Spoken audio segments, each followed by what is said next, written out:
Welcome your once again to this channel Prabhavi education hub. और इस video में हम लोग बात करेंगे जो हमने तमिलनाडु हिस्ट्री स्टार्ट की है उसका ये लेसन 2 है, दूसरा लेसन है। इसका नाम है pre historic India and Harappan culture. Pre historic India and Harappan culture इसका नाम है। तो जैसे कि आप जानते हैं कि मैं पॉइंट वाइज पढ़ाता हूँ और ऐसा कंटेंट देता हूँ जिसमें आपको कुछ भी मिसिंग कुछ भी ना हो, ये ट्राई करके मेरा एम होता है कि कंप्लीट आपको पूरा ही मटेरियल दे दूँ ताकि आप भी मतलब दूसरे सोर्स आपको रेफर ना करना पड़े। आपको कंप्लीट सिलेबस यहाँ से अवेलेबल मैं कराने की कोशिश कर रहा हूँ, ठीक है। तो इसी प्रयास में मैंने काफ़ी सारी सीरीज़ बनाई हुई हैं, जैसे कि एक इंडियन पॉलिटी की सीरीज़ है जो कि लक्ष्मीकांत के बेस पे है और ये कंप्लीट पूरा इसमें मैंने कवर किया हुआ है इंडियन पॉलिटी को बहुत ही अच्छे लैंग्वेज में और बिना कोई इम्पोर्टेंट पॉइंट छोड़े हुए। अगर आप देखोगे तो मेंस और प्रीलिम्स दोनों के पर्सपेक्टिव से ये बनाया गया सीरीज है। इसके अलावा इंडियन इकोनॉमी है रमेश सिंह की, वो भी कवर किया गया है बहुत अच्छे से।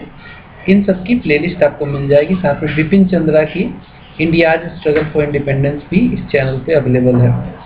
तो आशा करूँगा कि आप उसे नहीं देखा आपने तो वो भी देखोगे, बहुत ज़रूरी है वो क्लासेस। ओवरऑल कंप्लीट में सिविल सर्विसेज का सिलेबस मैं यहाँ पे कंप्लीट प्रोवाइड करने की कोशिश कर रहा हूँ। तो अगर आप चैनल पर अभी भी नए हो, सब्सक्राइब नहीं किया तो सब्सक्राइब कर लेना और साथ में बेल आइकन को भी प्रेस कर लेना। इससे जो भी मेरे लेटेस्ट वीडियोज़ हैं उनका आपको नोटिफिकेशन टाइम पे मिलता रहेगा। चलिए बातें बहुत हो गई, अब हम इस लेसन को अपने प्री हिस्टोरिक इंडिया और हड़प्पन कल्चर को कवर कर लेते हैं। क्योंकि इस सीरीज में जो ये मैं सीरीज कवर करूंगा इसमें हिस्ट्री में भी एंशिएंट और मॉडर्न ये दोनों हिस्ट्री में कवर करने की कोशिश करूंगा, बहुत जल्दी कवर कर दूंगा। साथ में मॉडर्न हिस्ट्री जो है वो तो मैंने इंडिया स्ट्रगल फॉर इंडिपेंडेंस के रूप में आपको दिया ही है, ठीक है, उसको देख लेना।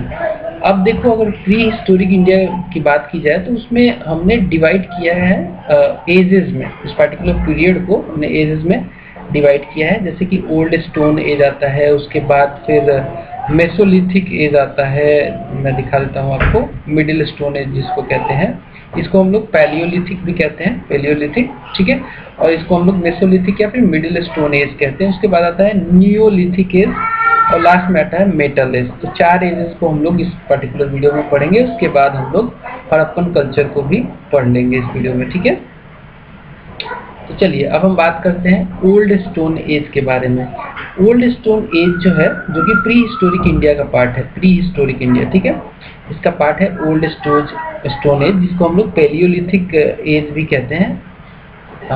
इसमें क्या है, इसमें जो फूड जो लोगों का सोर्स कहाँ से होता था, फूड उनको कहाँ से मिलता था, तो उस समय फूड के लिए लोग हंटिंग करते थे, एनिमल्स को हंट करके मारते थे और उनका मीट वगैरह वो लोग खाते थे। साथ में वो लोग जो एडिबल प्लांट्स वगैरह होते थे इन्वायरमेंट में उसको गैदरिंग करते थे, मतलब कि उससे मान लीजिए कोई आम का फल है तो वहाँ पे जाके उससे आम तोड़ लिया, कोई लीची है, ऐसे कई सारे एडिबल जो प्लांट्स थे उनको फ्रूट्स वगैरह, प्लांट्स वगैरह से ये गैदरिंग करके ये लोग अपने फूड का निर्वहन करते थे, ठीक है, ट्यूबर्स वगैरह से। तो इसीलिए चूंकि अब ये हंटिंग करते थे और गैदर करते थे तो इनको कहा गया हंटर्स एंड गैदरर्स। इनको क्या कहा गया, हंटर्स एंड गैदरर्स। तो ये करने के लिए, हंटिंग करने के लिए भी इनको टूल्स चाहिए थे। तो इनके पास टूल्स किस तरीके के थे, स्टोन टूल्स थे इनके पास कोई मेटल टूल नहीं था, स्टोन टूल था, वो भी काफ़ी बड़े साइज का था, ठीक है, छोटे साइज का नहीं था। ये स्टोन टूल यूज़ करते थे और हैंड साइज या फिर फ्लेक्ट करके उसको, जो मान लीजिए कि स्टोन है, इसको हैंड साइज बनाने के लिए जैसे भी तोड़ना पड़े ऐसे यहाँ से काट के फ्लेकिंग करके, ताकि वो उसमें थोड़ा सा धार आ जाए, तो फ्लेक ऑफ करते थे और हैंड साइज बनाते थे लार्ज पेबल्स को। मान लो बड़ा, ये मैंने बताया ना, बड़ा पेबल है, इसको काट छाट के कैसे भी वो हथियार अपना स्टोन टूल बना लेते थे फ्लेकिंग करके। फ्लेकिंग मतलब एक के परत को उखाड़ देना, तोड़ देना, ताकि वो ऐसा बन जाए जिससे कि धारदार हो जाए और उसको यूज किया जा सके। So they were made of hard rocks known as quartzite. तो ये जो पर्टिकुलर ये पत्थर होता था, एक क्वार्टाइज का होता था और इसी से ये लोग स्टोन टूल बना लेते थे। आगे बढ़ेंगे। नेक्स्ट पॉइंट आता है, इनको लिटिल नॉलेज था अबाउट देयर लैंग्वेज। हमें मतलब हम जो इतिहासकार हैं उनको ये इनके लैंग्वेज के बारे में बहुत कम पता चला है कि कैसे कम्युनिकेट करते थे, क्या लैंग्वेज यूज़ करते थे। This has a very little knowledge. लोगों के पास जो इतिहासकार रहे हैं उनके पास काफ़ी कम नॉलेज है इसके बारे में। सो बट ये लोग जो थे उस समय के जो हंटर गैदरर, वो अटेम्प्ट करते थे कि कैसे न कैसे करके डोमेस्टिकेट किया जाए एनिमल्स को। और ये लोग और भी काफ़ी ज़्यादा कारीगरी करते थे, जैसे कि क्रूड पॉट्स बनाते थे। They were use to grow some plants also, plants वगैरह भी ये लोग ग्रो करते थे। इसके अलावा ये सारी बातें थी ओल्ड स्टोन एज के बारे में। ठीक है, धीरे धीरे करके इन्होंने प्लांट भी ग्रो करना शुरू कर दिया था और इन्होंने अटेम्प्ट कर दिया था कि डोमेस्टिकेट किया जाए एनिमल्स को। अब आता है मेसोलिथिक। मेसोलिथिक या फिर मिडिल स्टोन एज जो है, इसका एक पीरियड है। ये रफली ऐसा माना जाता है कि आज से मतलब 10,000 क्या मतलब इसमें 2000 और जोड़ दो, अगर बीसी की बात करें तो अभी से 10,000 बीसी, 10,000 बीसी, ठीक है, 10,000 बीसी से लेकर 6,000 बीसी के बीच का ये पीरियड माना जाता है। और इससे बियॉन्ड वाला क्या माना जाता है, इससे बियॉन्ड, इससे भी पहले वाला ओल्ड स्टोन माना जाता है, ओल्ड स्टोन या फिर पेलियोलिथिक। ठीक है, तो ये 10,000 बीसी से लेकर 6,000 बीसी तक के बीच का ये पीरियड था। अब ये बीसी वाला डेट मैंने ऑलरेडी एक वीडियो में जो मेरी पहली छठे क्लास की हिस्ट्री थी उसमें समझा दिया था कि कैसे बीसी और एडी कैसे कैलकुलेट किया जाता है। तो बीसी मतलब अभी से 2020 साल पहले जाओगे तो उससे भी पहले जाओगे तो 1 बीसी आ जाएगा। उसको ही मतलब एक साल को हमने 1 ईयर को, ठीक है, हमने माना है कि यही बिफोर क्राइस्ट, मतलब क्राइस्ट का बर्थ से पहले को बीसी के उसमें बोलते हैं। और उसके बाद एडी, एनो डोमिनी के फॉर्म में हम लोग लिखते हैं। तो अभी जो 2021 है या 2020 जो भी, ये एडी के तौर पे कहा जाता है, ठीक है, एनो डोमिनी। और इससे पहले बिफोर क्राइस्ट, क्राइस्ट के बर्थ से पहले।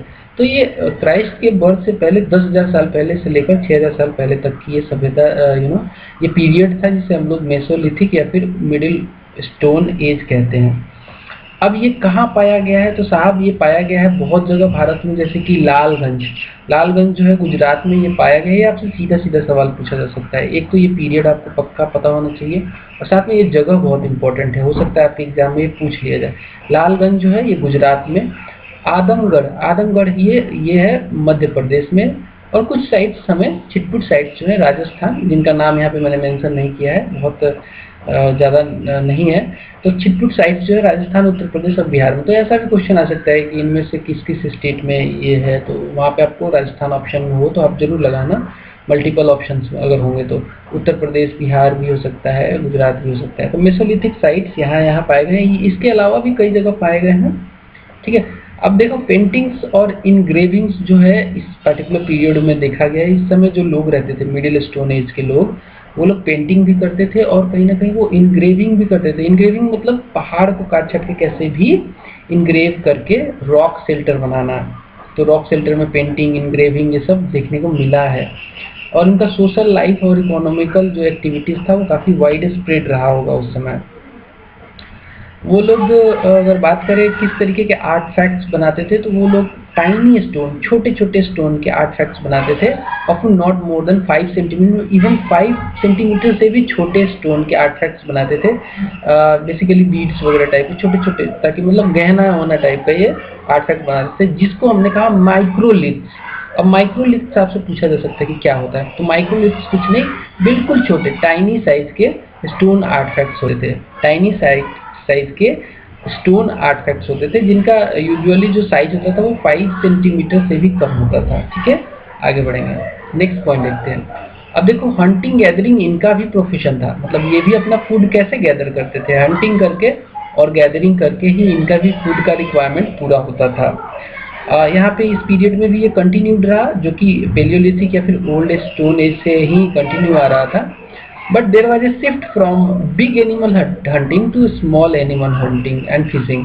तो इस समय थोड़ा सा शिफ्ट ये हुआ कि जो बड़े जानवरों को पहले लोग हंट करते थे, now they shifted towards hunting of those of small animals, छोटे छोटे एनिमल्स, ताकि आसानी से उनको मारा जा सके। एंड साथ में इन्होंने इस पीरियड में फिशिंग भी स्टार्ट कर दी। मतलब मछली पहले वाले जो लोग थे वो नहीं पकड़ते थे। ओल्ड एज स्टोन की बात करें, ओल्ड स्टोन एज की या फिर पेलियोलिथिक पीरियड जिसको कहते हैं, उसमें जो है फिशिंग का प्रावधान नहीं था, लेकिन यहाँ पे फिशिंग भी शुरू हो गया। देखो लाइफ इवॉल्व होती है धीरे धीरे करके, ये इवॉल्व अभी तक हुई है। इसके अलावा टूल्स के तौर पे इन्होंने बो एंड एरोज का इस्तेमाल किया। इससे पहले बो एंड एरो तीर कमान का इस्तेमाल नहीं होता था।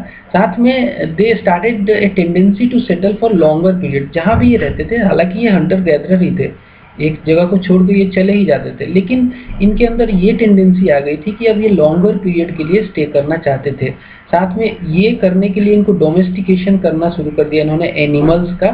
साथ में हॉर्टिकल्चर, हॉर्टिकल्चर मतलब जो टमाटर प्याज इस तरीके के या फिर फल वल उगाना, इसे हॉर्टिकल्चर कहते हैं। और साथ में preemptive cultivation also started. They also started domesticating some of the animals. So they also started domesticating some of the animals such as dog।